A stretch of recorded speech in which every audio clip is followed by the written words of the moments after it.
Агата Кристи. Перст Святого Петра.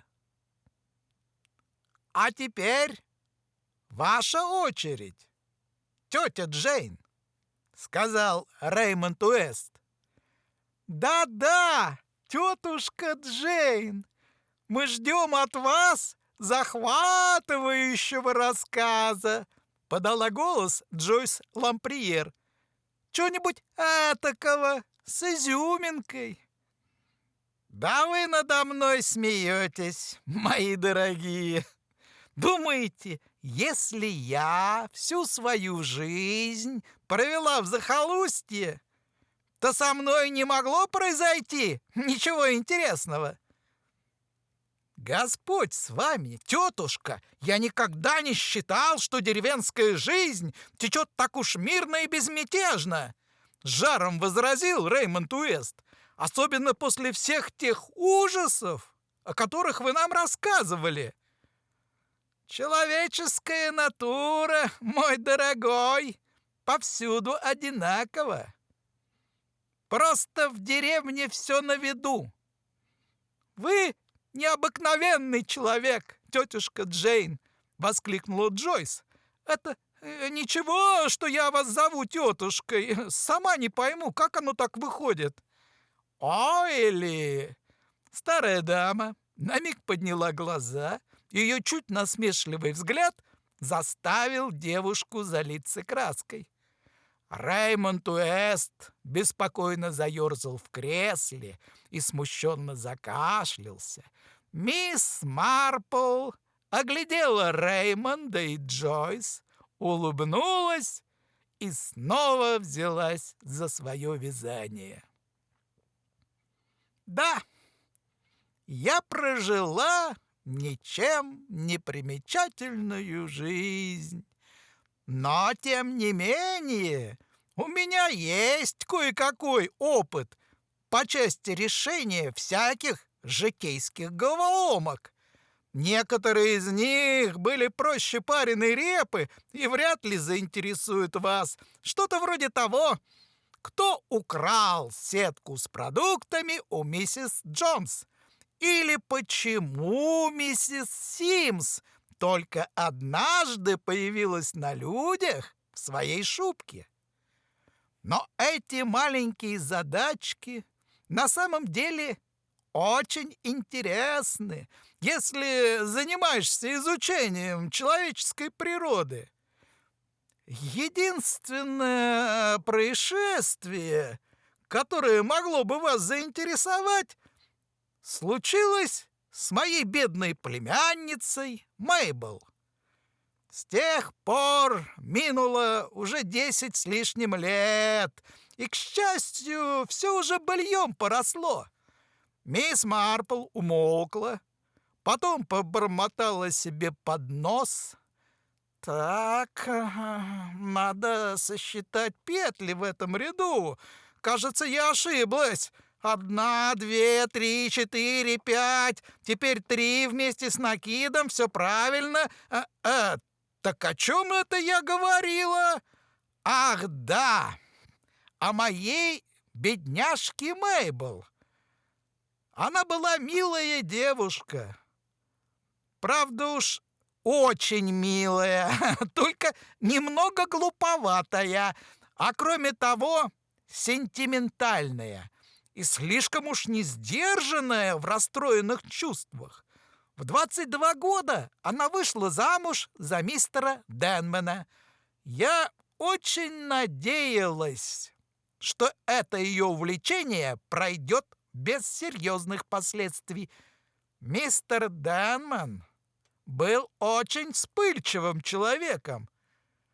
А такой, как Мейбл, нужен муж добрый и снисходительный к ее недостаткам. К тому же, как я узнала, в роду у Демонов были душевно больные. Однако девушки во все времена отличались упрямством. Словом, Мейбл вышла за него. Мы почти не виделись после ее замужества, но разве что она пару раз навещала меня. Правда, она неоднократно звала меня в гости, но мне всегда бывает не по себе в чужом доме. И всякий раз под благовидным предлогом я отклоняла приглашение. Они прожили в браке 10 лет.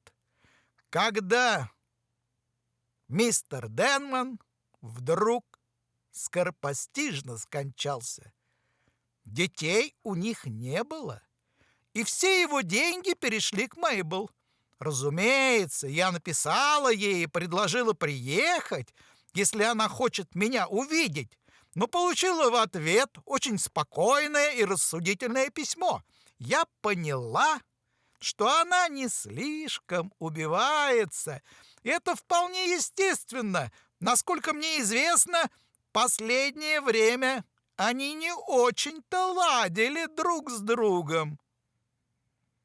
Но не прошло и 3 месяцев, как я получила от Мейбл исполненное отчаяние письмо с просьбой приехать.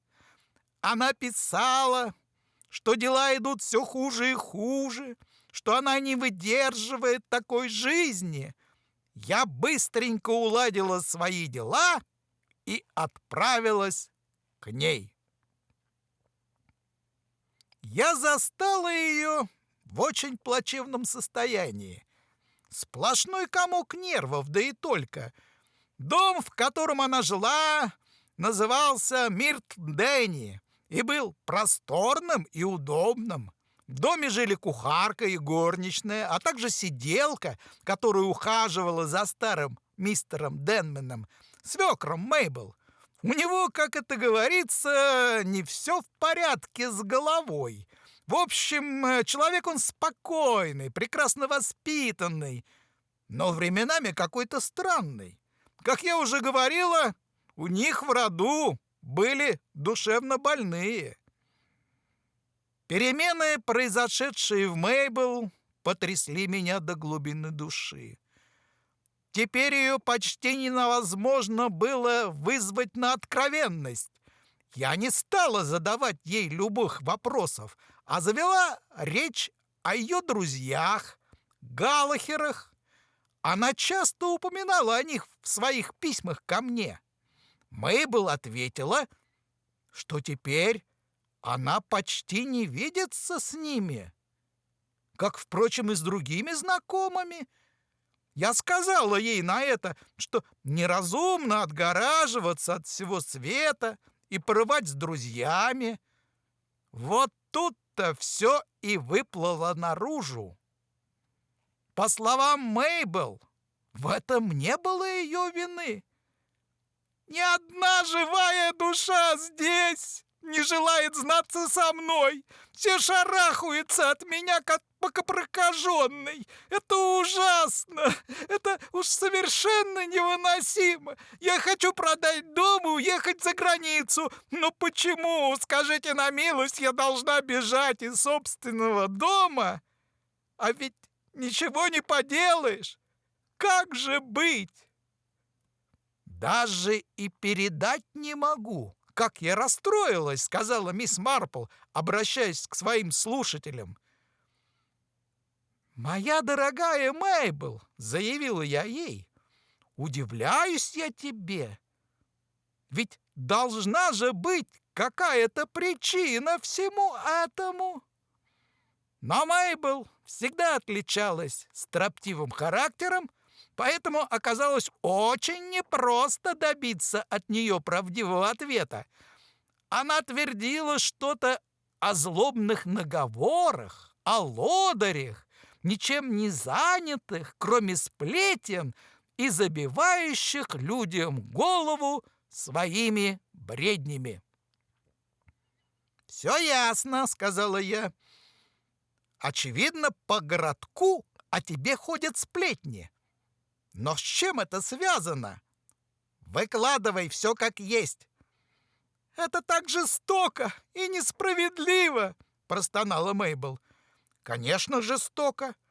Но ты не сообщила мне ничего такого, что стало бы для меня откровением. А теперь, Мейбл, скажи как на духу, что именно говорят о тебе люди.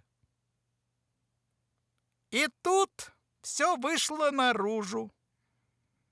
Оказалось, что Годфри умер в одночасье. И это дало пищу разным домыслам и догадкам. Пошли разговоры о том, что Мейбл отравила своего мужа. Ничто так не ранит, как подобного рода пересуды, и бороться с ними, оправдываться чрезвычайно трудно.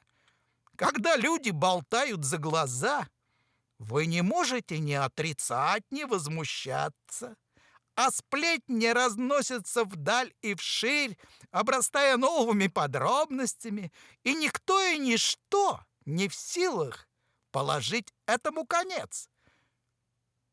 Я была совершенно уверена только в том, Мейбл никак не способна отравить кого бы то ни было, и не понимала, с какой стати ее жизнь должна быть испорчена только из-за того, что она совершила какую-то глупость.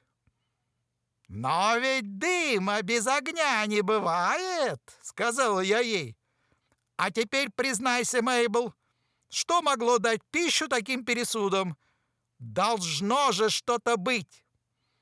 И она стала мямлить, что не знает никакой другой причины, кроме внезапной смерти Годфри.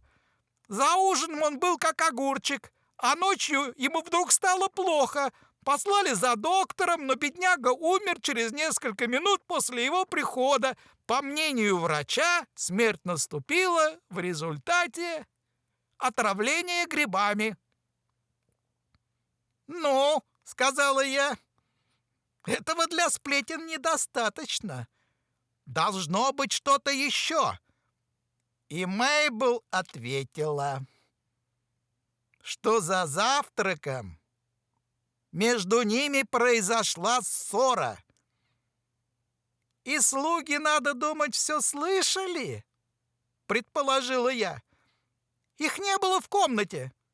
«Но, моя дорогая, они могли услышать из-за двери. Я знаю, как истошно может кричать Мейбл, да и Годфри Денмен никогда не сдерживался во гневе. Из-за чего же вы погрызлись? О, обычное дело. Всегда одно и то же. Сначала спылишь из-за какой-нибудь мелочи, а уж потом Годфри становился совершенно несносен. Начинал говорить ужасные вещи. Так было и в то утро. Я не сдержалась и высказала ему все, что о нем думаю». «То есть вы крупно разругались? Это не моя вина». «Дорогая девочка, — сказала я, — не имеет значения, кто был виноват. Сейчас мы говорим не об этом.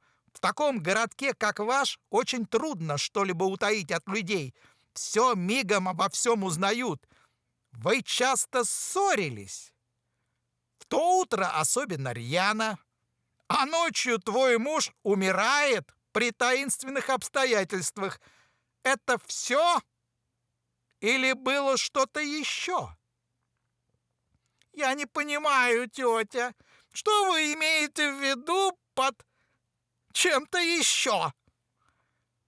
«Только то, что я сказала, дорогая. Если ты сделала еще какую-нибудь глупость, ради бога, ничего не скрывай. Я хочу только одного — помочь тебе. Никто, ничто не может помочь мне, кроме смерти!» — в отчаянии вскричала Мейбл. «Ты должна верить в провидение. Теперь я знаю, что ты рассказала мне еще не все. Я всегда, даже когда Мейбл была ребенком, знала, скрывает она что-нибудь или нет, и умела добиться правды. Оказалось, что в то утро Мейбл отправилась к аптекарю, купила немного мышьяка и, конечно, расписалась за покупку. Ну, естественно, аптекарь начал болтать. «Кто ваш врач?» — спросила я. «Доктор Роулинсон». Я знала его в лицо. Мейбл как-то раз показала его мне. Это был дряхлый старик. И у меня достаточно жизненного опыта, чтобы верить в точность его диагнозов. Некоторые доктора умные люди, другие не очень. Но в 50 случаях из 100 даже лучшие из них не знают, как вас лечить. Я одела шляпку и отправилась повидаться с доктором Роулинсон. Он оказался именно таким, каким я его помнила. Милым, добродушным, рассеянным стариком, подслеповатым и тугим на ухо, и к тому же раздражительным и обидчивым. Стоило мне обмолвиться о смерти Годфри, как он пустился в пространные рассуждения о съедобных и несъедобных грибах. Доктор сообщил мне, что расспрашивал кухарку, и она сказала ему, что в 1 или 2 гриба показались ей подозрительными, но коль скоро их доставили из лавки, она решила, что все в порядке. Однако, чем дальше она раздумывала о грибах, тем больше убеждалась, что они были какие-то странные. Еще доктор рассказал, что когда он пришел к больному, тот не мог глотать и умер через несколько минут после появления Роулинсона. Он выдал свидетельство о смерти об отравлении от ядовитых грибов. Но в какой степени этот диагноз диктовался истинной уверенностью, а в какой упрямством, я сказать не могу. От доктора я отправилась домой и без обиняков спросила Мейбл, зачем она покупала мышьяк? Должна же быть к тому какая-то причина. «Ты сделала это с какой-то целью?» — спросила я. Мейбл разрыдалась. «Я хотела умереть. Я была так несчастна, что подумала свести счеты с жизнью». «Мышьяк все еще у тебя?» «Нет, я его выбросила». «Что произошло, когда твоему мужу стало плохо? Он позвал тебя?» «Нет», — покачала она головой. «Он громко позвонил. Ему пришлось звонить несколько раз, пока, наконец, услышала Дороги, горничная. Та разбудила служанку, и они пустились вниз. Когда Дороти увидела Годфри, она очень испугалась. Он бредил. Оставив с ним кухарку, она бросилась за мной. Я сразу увидела, что он безнадежен. К сожалению, Брюстер, который ухаживал за старым мистером Денманом, была в отлучке, и в доме не оказалось никого, кто бы знал, что делать. Я отправила Дороти за доктором, а кухарка и я осталась с ним. Через несколько минут мне стало совсем невмоготу, это было так ужасно, и я убежала в свою комнату и заперлась. «Какое бездушие!» — сказала я. «Такое поведение, несомненно, очень повредило тебе. Кухарка, конечно же, рассказала об этом направо и налево. Какая жалость!» Затем я поговорила со слугами. Кухарка принялась рассказывать мне о грибах, но я не могла больше о них слышать. и попросила подробнее рассказать о той ночи. Обе показали, что их хозяин был в агонии, не мог пить и пытался что-то сказать, но это было только бессвязное бормотание. «Что же он бормотал?» — спросила я. «О какой-то рыбе, так ведь, Дороти?» Дороти кивнула. «Пакет рыбы или какая-то чепуха в этом роде». Сразу было видно, что он не в себе. Наконец, исчерпав все возможности, я отправилась поговорить с Брюстер.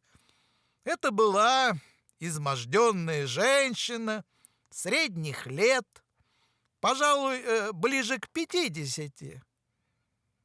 «Какая жалость, что меня не было там в ту ночь!» — сокрушалась она. «Пока не пришел доктор, никто, похоже, не пытался что-то сделать». «Кажется, он бредил?» — неуверенно сказал я. «Но ведь это не симптом отравления птамаином, не так ли? Это зависит от многих факторов. Как чувствует себя ваш подопечный?» «Он совсем плох, слабость».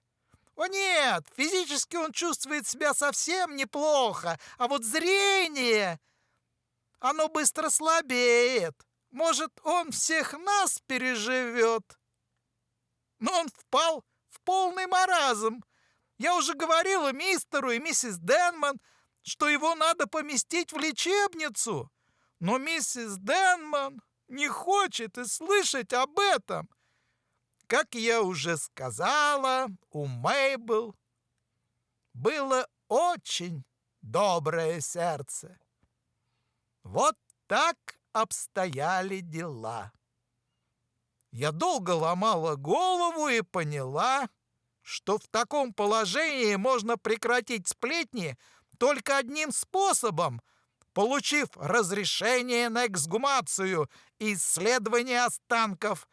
Только тогда лживые языки замолкнут раз и навсегда. Мейбл, конечно, разволновалась, в основном по сентиментальным соображениям. Грешно тревожить покой мертвых и так далее. Но я твердо стояла на своем. Не буду распространяться, как все происходило. Мы получили разрешение, и была сделана аутопсия, или как это там называется, но результат не оправдал ожиданий. Никаких следов мышьяка не обнаружилось, и это было хорошо. Но само заключение гласило: не обнаружено ничего, что могло бы послужить причиной заболевания или смерти. И такое заключение не снимало всех подозрений. Люди продолжали говорить о яде, который невозможно обнаружить, и всякую чепуху такого же рода. Я повидалась с патологоанатомом, который проводил исследования, и задала ему несколько вопросов. Он постарался в меру своих возможностей ответить на них, но все, чего я добилась, это утверждение. Очень маловероятно, что причиной смерти было отравление грибами. Тут мне кое-что пришло в голову, и я спросила: какой яд, если он был применен, мог стать причиной смерти в данном случае? Из странных объяснений я поняла только, что смерть вызвана сильнодействующим алкалоидом растительного происхождения. Предположим, что Годфри, как и многие в его роду, был душевно больным. Разве не мог он совершить самоубийство? В молодости он изучал медицину и, вероятно, много узнал о ядах и их действиях. Я не думала, что такое возможно на самом деле. Но больше ничего не приходило в голову. Я зашла в тупик. Вы, молодые люди, скорее всего, посмеетесь надо мной. Но когда я попадаю в передрягу, я всегда читаю про себя одну и ту же молитву, где бы я ни была, на улице или на базаре. Я неизменно получала отклик. Это был какой-то маленький намек, никак даже не связанный с причиной затруднения. «И спроси, и обрящешь». Это изречение в мои детские годы висело у меня над кроваткой. В то утро я шла по Хай-стрит и упорно молилась. Шла с закрытыми глазами. А когда открыла их, то увидела... Что, как вы думаете? 5 лиц повернулись к ней. На всех читалась та или иная степень заинтересованности, но никто из слушателей не мог бы угадать правильный ответ. «Я увидела, — выразительно сказала мисс Марпл, — витрину рыбной лавочки. В ней была выставлена свежая пикша. Она с торжеством оглядела присутствующих. «Бог ты мой! — сказал Реймонд Уэст. — Ответ на молитву — свежая пикша!» «Да, Реймонд, — укоризненно сказала мисс Марпл, — и тут ничего нет смешного. Длань Господня вездесуща. И первое, что я увидела, — черные пятна, следы пальцев святого Петра. Вы, наверное, знаете эту легенду.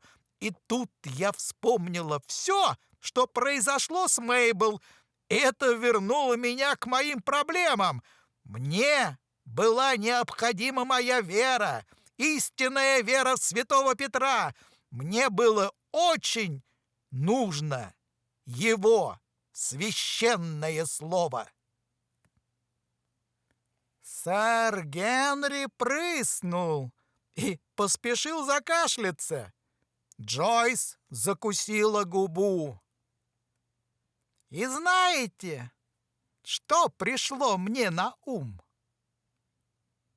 Кухарка и горничная упоминали рыбу как предмет, о котором говорил умирающий. Я была убеждена, совершенно убеждена в том, что решение заключено именно в этих словах. Я отправилась домой, полная решимости докопаться до истины. Она немного помолчала и продолжала. «Как правило, в любом разговоре мы улавливаем общий смысл, но не обращаем внимания на собственные слова, которыми он выражен. Поэтому, пересказывая разговор, мы обычно употребляем не те слова, которые были сказаны, а совсем другие, такие, которые, по нашему мнению, обозначают то же самое». И я снова поговорила с кухаркой и горничной, но теперь с каждой в отдельности. Я спросила кухарку, уверена ли она, что ее хозяин действительно упоминал о пакете с рыбой. Она ответила, что совершенно уверена в этом. Были ли это точные слова, или же он упомянул о какой-то определенной рыбе? Именно рыбы. Что это может быть? Это ведь не та рыба, которую вы подавали к столу. Может быть, это окунь или щука? Нет, ее название начиналось на другую букву. Дороти тоже вспомнила, что ее хозяин говорил о какой-то определенной рыбе. Какое-то заморское название. Он говорил «пакет» или «кучка», спросила я. «По-моему, кучка. но я не совсем уверена в этом. Очень трудно вспомнить реально сказанное слово, особенно если оно не совсем внятно произнесено.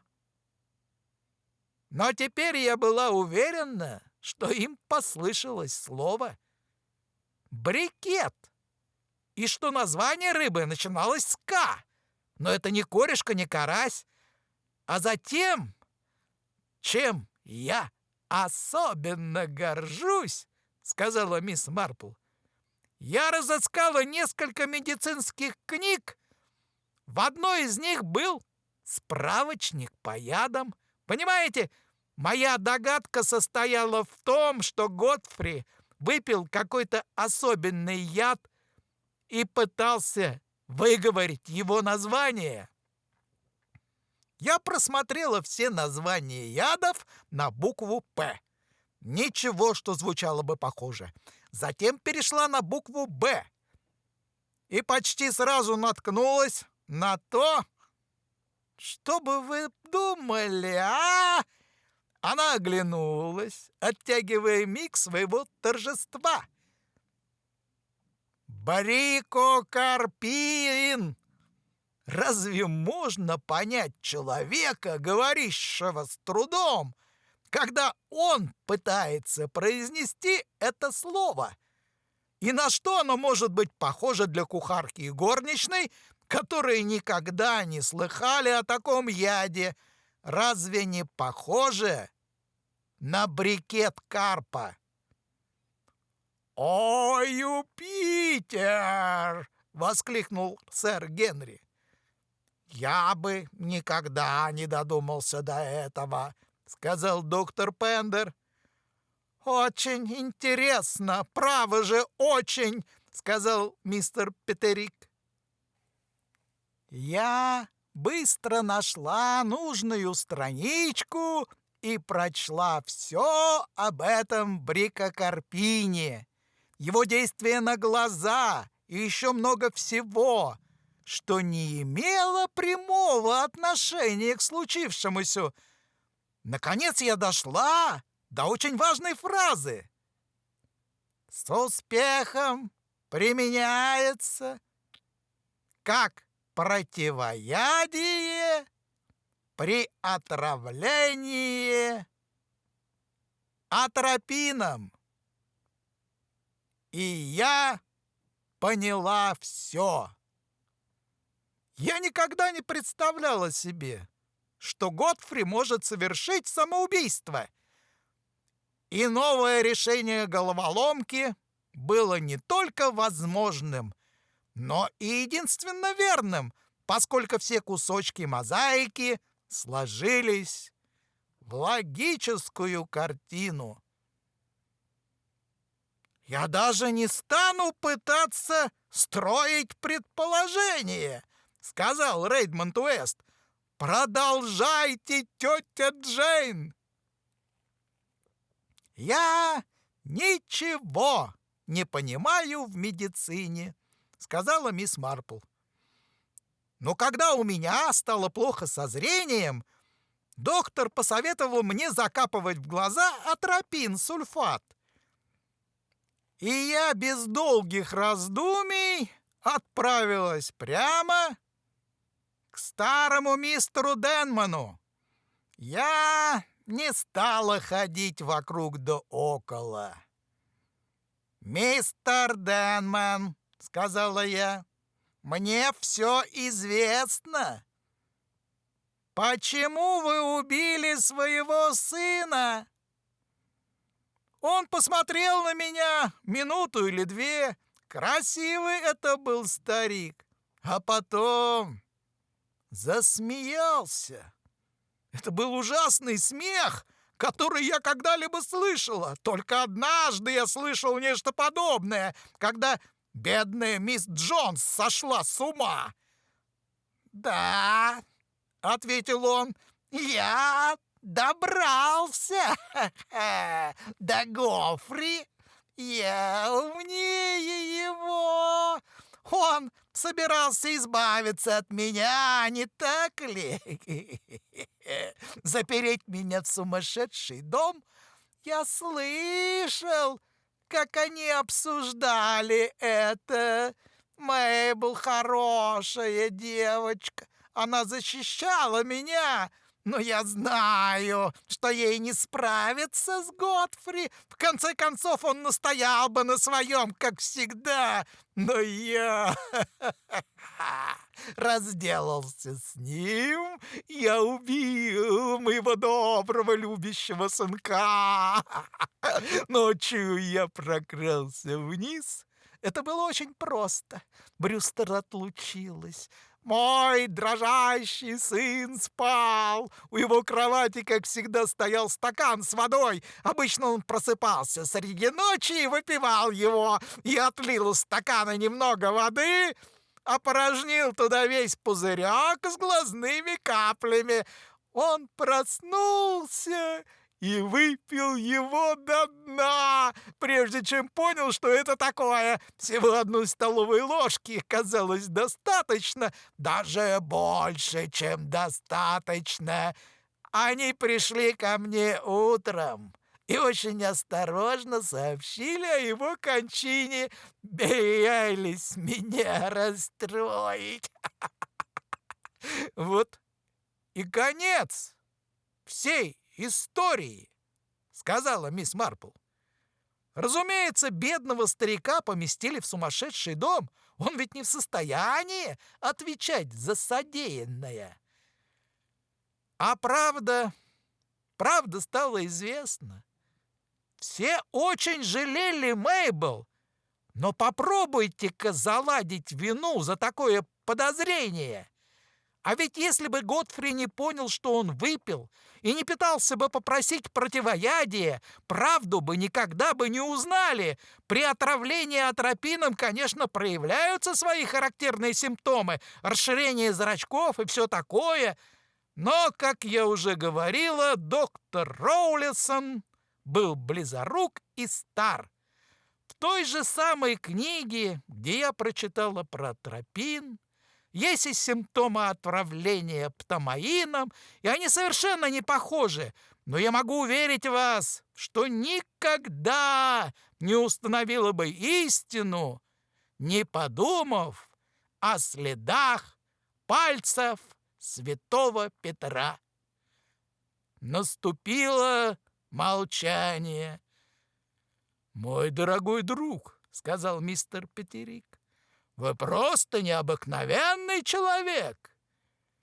Я порекомендую Скотланд-Ярду обращаться к вам за советом», — сказал сэр Генри.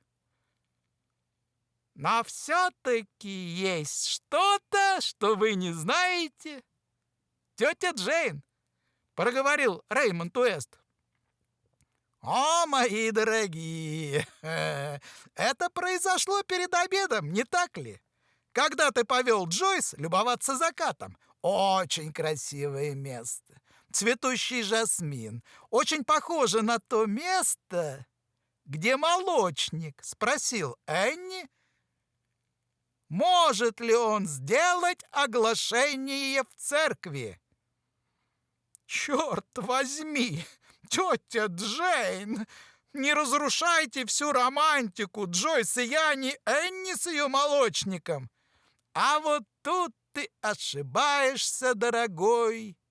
На самом деле все люди похожи друг на друга, но это мало кто понимает. Может, оно и к лучшему.